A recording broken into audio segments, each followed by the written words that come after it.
yakanyanya Drewmas media yakanyanya Pafea fea iwe Pafea fea iwe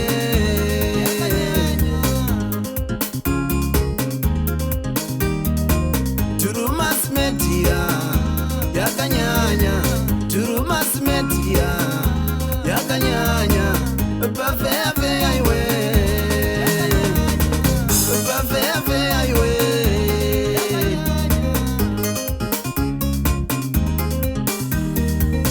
Zauya zauya nyaya dzamunoda ringa magosipi angave makuhwa zvipo zvakavanda vanatsi kamutanda nemapozitori vanofamba nomweya mwe mazhavi vanofamba nomweya. Ini ndinoitwa Innocent Chogugudza. Ndakazvarwa mugore ra 1970 musi wa 5 May. Ndakazvarwa kuGweru ndoko ndakazvarirwa. Ndakakurira panonzi pamurombedzi ndo pandakatangira kuita zvenhabvu.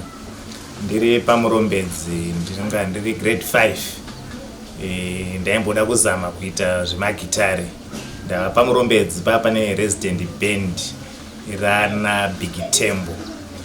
Asi baba wangu wakaona zvisina kuti nakenda kudhara zvainzi zvebhora izvi zvemagitare ndezveurombe. Asi chakanishamisa ndeyoti mangwana acho apwanya magitare edu vakaenda vakanototengera bhora vakati endai munotamba bhora paground. Pamurombedzi pane kaground karipo paside pehall ndo patakatanga kuita zvemutambo wenhabvu ipapo. Ndine shamwari dzangu tiri magrade 3. Ndakazobva ipapo ndikatamba kuprimary school pamatora nhembe ndikazobva ndikaenda kukaroi kuchikangwe primary. Ikoko ndakanoita goalkeeper uyezve futi ndaitamba number 6 yainzi defensive ringman. Ndikabva ipapo ndikaenda kusecondary kuWildlife institution ndikanotamba bhora ikoko. Ndiri form 1 form 2 ndaibatira ainzi ekutanga ainzi juniors. Asi we were using age group under 16 ipapo tainzi under 16. Saka taikombita nemaschools ana marondera hai nedzimwe zvekuhwedza ana Mount Seminaries tichikombita nana Rakodzi secondary school yanga ine maplayers akawanda. Mamwe aitotambira timu yaimbonzi Cosco Dealers yemumarondera. Tiri koko ndakaramba ndakuspecialize pagedhi. Ndandiri form 2 ndandakutobatira first team.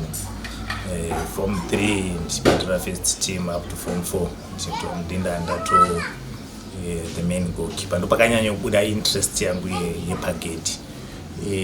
Tanga tina coach wedu ainzi Bernard Badza. He was very talented. Vanga vakatambira yainzi Tanneros kana kuti Tanganda kudhara. Vakazonotambira university. University yemuZimbabwe, University of Zimbabwe. Yanga ine very good soccer team. Saka tabva ipapo paWildlife ndakazoenda kunotamba bhora recollege. Ndakaenda kuShingapikelera Technical College. Kushpik. Saka tanga tine team yedu yainzi Kushpik 11. Taisupport kwa the former president vainzi Kenan Banana vaifarirawo mutambo wenhabvu zvakare. Chikoro chavakafoma vakaita kuti chive chinobudirira chinoita zvese zve agriculture plus futi chinoita macommercials. Zvinodzidziswa zvese ipapo. Ndabva ipapo ndakabva yanga ya 19 90 ndo pandakabva ndaenda ku Air Force of Zimbabwe. Air Force of Zimbabwe vakaita zvekundiba ndichiri kungotanga kutambira katimu yaigadzira mabhazi ainzi AVM Dama. AVM Dama yaishandisa ground rekutafara stadium. Saka maplayers andakatamba nawo ku AVM Dama vanga vari wana Love Mokunaka, ana Dida Shambo, brother wa Joe Shambo, ndo vamwe vataitamba navo ikoko. Ini ndandiri goalkeeper wavo ipapo. Saka nekukurudzirwa ndakanzi nakocha aitikocha kudhama ikoko chimbonotrayawo kumapremier league. Sezvinei achitaura kudaro, Mhofu Sunday Marino mazuva ayo vaikocha timu inonzi Cape United, vakanditi imbouya kutraining. Ndobva ndatopiwa mukana uye ndokuenda ndakatraina navo for 3 weeks. Asi zvakaitika pandakasvika kuCapes ndezvekuti kuCapes kwanga kune makipa anogona bhora akawanda. Kwaiti baba agari Brenda Msiska, kuti ainzi Archibald Mdavanhu, kuti Abdul Karim, kuti George Mapurisa, Mandizvidza, kozotiwo majuniors kwavo vanga vanawo George Mudiwa futi. Saka aikocha majuniors iko coach mwangariko akangonditi mwanangu, bhora unobata, asi tarisawo nequeue iri panapa kuti uchazobata gore ripi, tsvaka kwaunonowana game time. Saka ndobva ndakati ndazvinzwisisa. Saka ndakadzokera hangu kudhama kuenda ndakutanga kubata. Asi within a week takatamba netimu yainzi Air Zimbabwe. Saka ina ndakuziva kuti veAir Force vechapungwa varipo vari kuscoutawo vari kutsvakawo goalkeeper. Saka we played kutafara stadium tikaita 0-0, ndikaita man of the match. Ndichipedza kutamba, murairidzi wechikwata cheAir Zimbabwe anga ari Stephen Kwashi. Mukoma Kwashi vakauya kwandiri vakati iwewe mangwana watoya kubasa. Ndichipedza kutaura naivavo veAir Zimbabwe vatatatamba navo, veAir Force vanga vakamisawo motikari yavo vakatoti aiwa isusu takuita zvechisoja panapa, vanangotorwa ndobva ndaendwa neni ipapo. Ndobva ndaendeswa kuManyame, ndobva ndanzi imbogara pano for 1 day. Mangwana nchibva ndatotsvakirwa zvekufambisa mudenga nendege, ndobva ndatoenda kupi kubhesi raigara timu yeChapungura ranga riri kuGweru kwainzi mazuva ekwainga kuchiri kunzi kuThonio Airbase. Ndokusvika kwekwe mudzidzisi anga ari Love Monyabesa, assistant wakainzi Bekezela Moyo. Tanga kwanga kusina kocha magoalkeeper sezvakuitwa mazuva ano. Ndobva ndasvikako kwekwe, asi makipa anga ariko kwakuna ainzi Babton Chenyela nemwe ainzi Muzuva ndianga ari senior keeper, then mumwe ainzi Charles Murengai. Saka ivavo makipa anga aripo vakanditambirawo, vakandidzidzisa zvakawanda ndiri ipapo. Ndave munhu aida kushanda neshungu, ndikati kurudziro yavari kundipa kunyanya yainzi Babton Chenyela naye vainzi Mukoma Muzuva. Mukoma Muzuva vakatobva vatora rimwe jezi ravo vakandipa vakati iwewe ndowandatosiyira nhaka yangu ipano patimu, ndoda kuti ubatire timu iyi mumakore ari kutevera. Asi ndakashingirira kusvika ndini ndakazenge ndave first choice wetimu iyi. Takatamba gore roro ikapinda muPremier League, tikatamba muPremier League 1991, zvikamboda kuti netsei tikafeta relegation tikasurvivor. Ndobva takazonyatso-stabilize 92, 93, 94 tatakunyatsotamba chaizvo zvokuti takatamba makapa akawanda, tikawina makapa akawanda. 1994 igore randorangarira zvikuru pamutambo wangu inini wekubata bhora ndakave nekuwana maaccolades 1994 kuita goalkeeper of the month kaviri kwakune Vaseline goalkeeper of the month. Tikawinawo macup, Independence Trophy, tikawina Heroes Trophy, tikapinda mufinal yeCastle Cup, yanzi Zifa Castle Cup. Tiri sumafinalist takamirira Highlanders neCaps vachinetsana kusvikira isusu takazodeclare the eventual winner. Tikarepresenta Zimbabwe paclub championship yecontinent. Saka tabva papo 1995, 96, 97 ndamboramba ndiri the first choice goalkeeper 98 up 2001 ndobva ndambotyoka munhu wegoko. Ndakagara about 8 months ndisiri kutamba. Ndobva ndazodzoka at the end of the year ndikazotamba 3 games kuti timu yedze kusurvive, but 2003 yo yakabva yaita se yaenda kurelegation. 2004 ikaenda kudivision 1 ndikaita shungu ndikati aiwa ndofanira kunodzosera timu iyi kupremier league. 2004 ndakatamba magemu ose emudivision 1 tikakwanisa kubudirira kudzosera timu yedu mupremier league. 2005 ndo pandakatamba about first 6 games dzemupremier league ndichibva ndati inini zvandakati ndoda kuita zvaita se zvakwana. Saka ndakafunga kuti pamwe ndichanzi chiregedza ndobva ndanzi aiwa ngogara ipapapo patimu hatitienda anyway, unenge uchibatsiridzana ipapapa nemakipa madiki ari payo.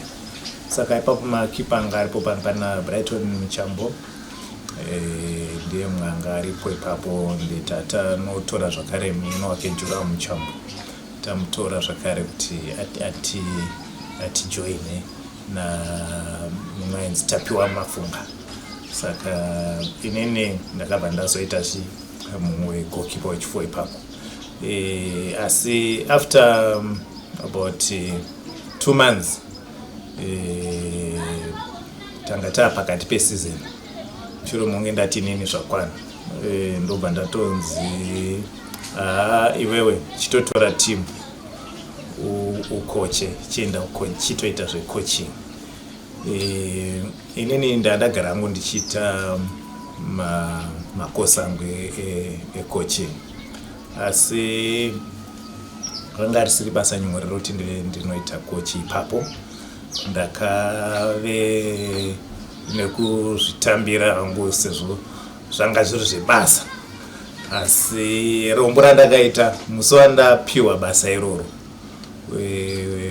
Mwari vakandisanganidza nemumwe mukuru anga agara ari mumucoaching, mukoma Sandi Mari Mhofu, amene zvanga vafambira ugwero. Inini ndikatovati ndokumbirawo mazano panapa, ndapiwa basa rakandiomera iri ndava pane timu neexperience yangu ndichiri mudiki, ndichiri kutotanga.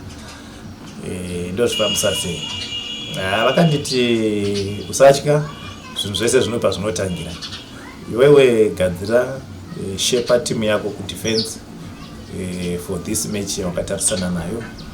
Unotamba asingave nedefense yakanaka, goalkeeper unaye kudhara akanaka. Goalkeeper wedu yanzi Brighton Muchambo vakamheka vatombomudedza kunational team. Saka vakanga vaitomuziva kuti anotobata zvikanzo nepekutangira. Saka kugadzira defense yako nemidfield, mastriker zvekumberi uko unozogadzirawo panext game. Ndangori nemazuva maviri chete ekugadzirisa team tichibva tanotamba nechikwata cheBlack Rhinos. Asi mashoko avakandiudza angare kuti unofanirwa kuve une defense yakanaka, ndo paunokwanisa kuita hwaro hwetimu yako. Saka ndo zvandakanoshanda nazvo izvozvo, kugadzira defense yangu kusvika yanaka, ndichibva ndatanga kunotamba. Mwari vakangotitungamirira tichibva tanokwanisa kuwina mutambo wedu wekutanga iwoyo. Ndo kutotanga kwatakaita takarova Black Rhinos 2-1 kugwanzura. Ndo kukickstarter kwandakaita coaching career yangu ikoko. Chibva ndatokocha Chapungu gore iroro ndikaikocha futi the following year kusvika ndazoregedza kuikocha 2007.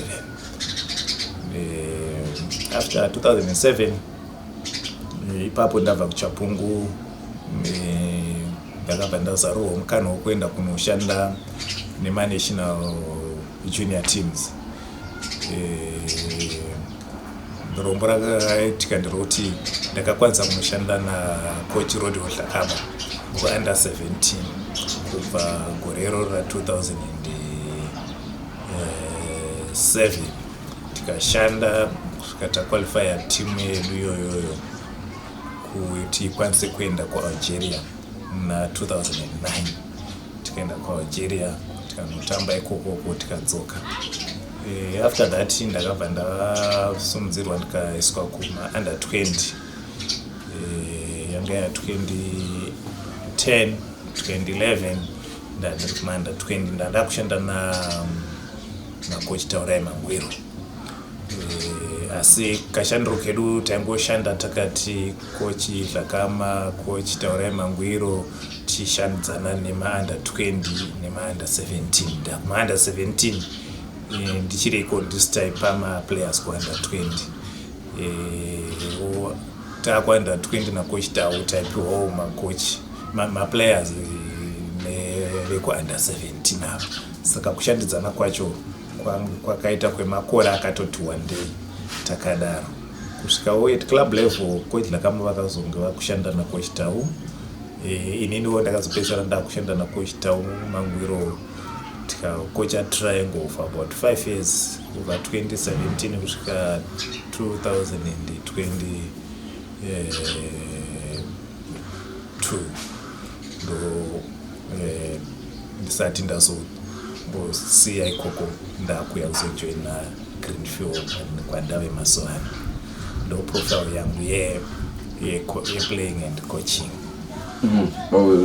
Muri kutamba ipapo patinonzwa mbiri yekuti vanhu vanoroyana kunyanya nhau dzepagedhi ipapo kana majezi mukati umu kuti munonga uchizanobatirana mushonga. Ichokwadi here kunapo? Bhora redu rangofanana netsika nemagariro makare-kare. Zvinhu zvataingonzwa zvichitaurwa zvichiitika kuti uyo anotamba bhora rake achishandisa mishonga, uyu anotamba bhora rake asingashandise mishonga. Asi zvinhu zvinoenderana netsika nemagariro akakurira munhu kana kuti nezvaanotendera. Anotendera muchitendero chipi. Ndo zvandakaona hangu zvinowanika kubhora. Asi tichitarisa zvedu pundutso nedzidziso nenjere dzatawana mukukura nemukurarama, zvinhu zvisakurudzirwe hazvo kuti zvichiitika izvo kumabhora. Takurudzira kuti tive tinobhiliva mutraining yatinoita day in day out nema-methods nema-strategies atiri kusangana nawo mukuverenga nemukudzidza. Nekuti tinorangarira kunana Drewmas kuya zvigubhu zveweti hazvipere zvichingokandwa munhandare. Kumateams akawanda kana mapositions ekupinda nawo muground vanhu vanenge vachipinda nenzvimbo dzakasiyana-siyana vachitya zvakasiyana-siyana. Saka izvozvo tikuona zvinenge zvichiri kuitika stereki muno muZimbabwe. Saka ndave nemubvunzo wakadaro. Tichitarisa muri mutambi mune here zuva ramunoti iri handife ndakarikangana? Ndikuda kuti nditange ndapindura pamawedzerero apo. Ndoda kuti inini zvese zvinoitika kubhora asi pakupedzisira kwebhora munhandare munomira maplayers 11 huko mamwe 11 huko. Zvimwe zvacho ipsychology dzinoitika dzisingazopedzisira dzatamba bhora. Saka ndichiti zvine mabeliefs anoenderana nemudzidzisi wavo kana kuti neclub yavo, asi zvatingataure tichiti zvinhu zviri acceptable, zviri internationally recognized kana kuti zviri professional, ndo zvandati you must unofanira kuteedzera zvaunodzidza pakutamba, pakupasa yatinoti technique, totarisa futi yatinoti matactics, urongwa hunoitwa kuti mubudirire pabhora. Totarisa uyezve kuti munhu une physical fitness here. Tobva ipapo totarisa kuti psychologically are you sound. Saka izvozvo zvinozoya kupsychology manje, zvinhu zvamamuchitaura papsychology ipapo vamwe vanoita zvinhu zvinenge izvozvozvo to impose fear mune mamwe maopponents, asi zvichitarisirwa inofanira kuita clean psychology. Zvimwe zvacho zvinozokonzera kuti zvikaitwa nezvimwe zvamanga muchitaura izvozvo zvinozokonzera kuti matimu ava akwana kufaindiswa zvinenge zvisiri acceptable pamutemo nebumbiro yenhabvu. Asi chandinokurudzira ndechekuti vanhu tidzidze matactics, tidzidze how physical component yepatimu yedu yakamira sei, todzidza futi kuti technique yevana vedu taitraina zvakanaka, tavaitisa psychology, mental strength yakanaka, zvinoita kuti vana vedu panozonotambwa bhora nekudzidza mitemo yebhora kuti tinyatsoizivisisa the laws of the game. Tikafekta zvinhu izvozvozvo muplayer yedu isusu inove player yakakwana yekuti chero ikaenda kune imwe nyika uko anozoti ko sekuru vari kupi, kana akunotamba kune mamwe maligi akadaro. Asi kuti anenge aiziva kuti the 5 factors dzinodiwa kuti player ive ine panhano yekuti akwanise kutamba bhora anazvo. Pekupedzisira ngatichitarisa national team yedu tikuona iri kungorohwa, ndizvakutonetsa kutaura nezvenhabvu kana takatarisana netimu yeZimbabwe. Ndezvipi zvamunofungidza kuti zvinofanira kuti zviitwe kuti timu yedu mune ramangwana iri tione apa neimwe stage igotove powerhouse sezvayakambengei? Maita basa inini kuona kwangu ndoda kufananidza zvatiri muno muZimbabwe semurimi arikuda kurima chibage. Kazhinji murimi anotangira paland preparation, anogadzira paaruda kurimira pacho. Saka isusu kazhinji tinozoda kungotarisa national senior team, tisingatarise kudevelopment kunobva maplayers acho. Saka handi munoona murimi anogadzira land preparation, wotsvaka mbeu yake, wogadzira kuti tichadyara mbeu iyi mwaka wakati, asati aidyara achaisa compound D pasi, kana anoti mabasal fertilizers aya. Isusu compound D nemabasal fertilizers aya junior development, grassroot development, iyo yatiri kusaisa muchibage chedu. Chibage chedu tozogoda kutarisa national senior team, zvafanira kuti murimi azonotenga top dressing chete ongoisa top dressing, asi chibage chakabva simba chichiri chidiki kwachaifanirwa kuwana compound D.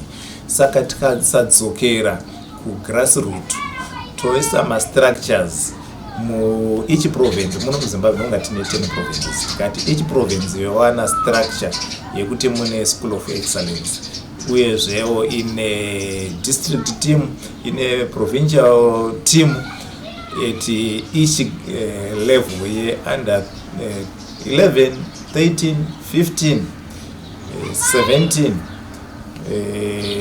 19 tinonyatsoona kuti development yedu inoita zvakanaka ende zvekushandisa kana kuti zvibatisiro maresources oshewa zvakanaka kuti mudistrict rega rega kuwanikwa zvinhu izvozvo makochi emadistricts iwayo emaprovince iwayo achiwanawo ruzivo chiitwa coach education yakanaka of how to run national teams or how to prepare players for national team. Zvingatibatsire kwete kuzongoda kuita noise senior team yatamba tikuda kukohwa patisina kugadzirira kuti tirime. Saka tiri kuti iye zvinezvi nekudyiwa kwatiri kuita kuti nenguva tisati wina chinoitika ndechekuti tikawina tinenge tangoitawo ratinoti rombo rakanaka lake asi hatinotizvo uhwaro hwekuti namangwana tichangoramba tichiprodusa maplayers akanaka kusvika tadzokera kudevelopment ikoko. Tinenge tangoitawo yatinongotiwo tasangana neimwe generationwo maybe pamwe pane vamwe vakamboisawo effort kuidevelopa zvisiri zvenational level asi kana kuti vangosangana vakagodevelopawo nemaclubs avo. Isusu zvatiri kuda ndezvenyika yose jekerere kuti kana kure kumatebeleland notuko totoziva kuti kuna kocha ariko wenyika handiti mudistrict toziva kuti muna kocha arimo wenyika ari kutarisa nekuidentifya talent ikoko.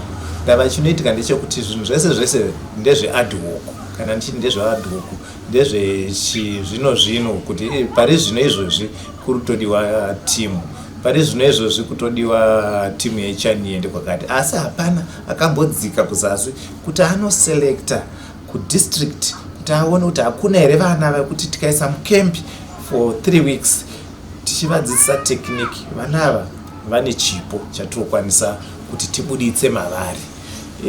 Kune vana vane zvipo zvatinofanirwa kunotepa hatisi kukwanisa kunotepa talent iroro tikatarisa kwatinenge tichiti kunzvimbo dzakasarira asi hakuna nzvimbo yakasarira inzvimbo yatisina kupa mukana chete.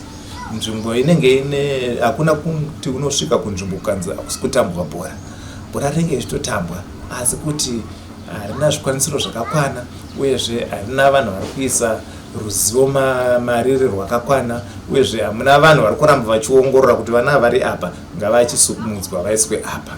Ndo zvatiri kushayiwa kuti national team yedu ive nemaresults akanaka. Tiri ipapo panational team tinoona pane kahabiti kana kuti katrendi karipo kekuchinjwa kwemakochi asi kuafekta futi reperformance. Kuchinjwa kwemakochi inini hangu pane zvinhu zvandinoona. Chekutanga ndechekuti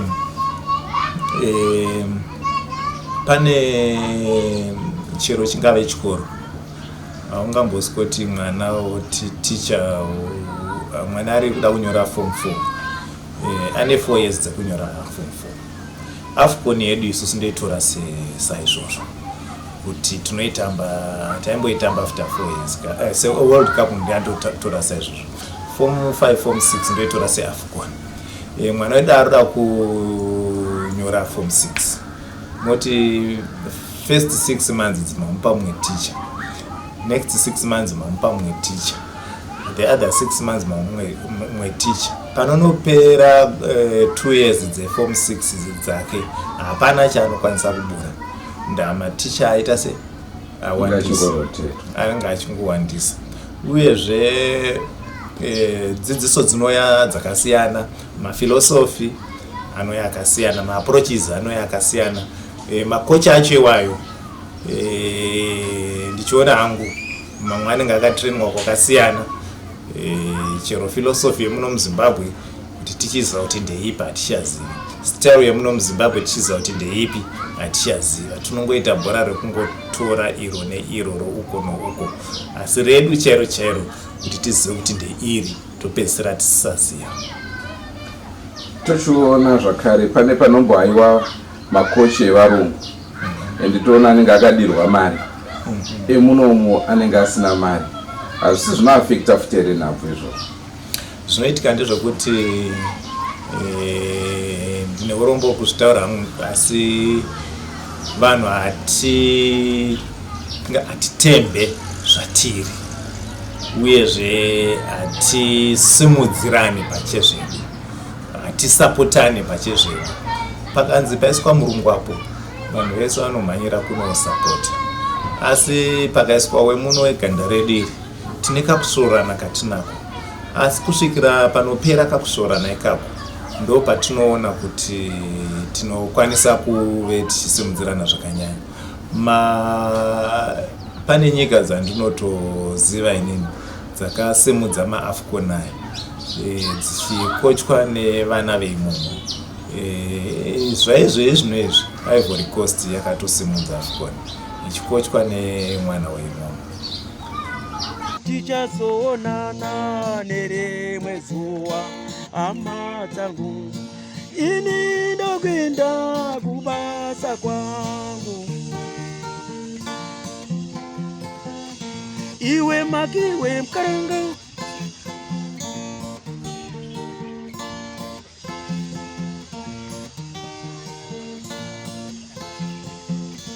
iwe makiwe mkaranga, iwe makiwe mkaranga.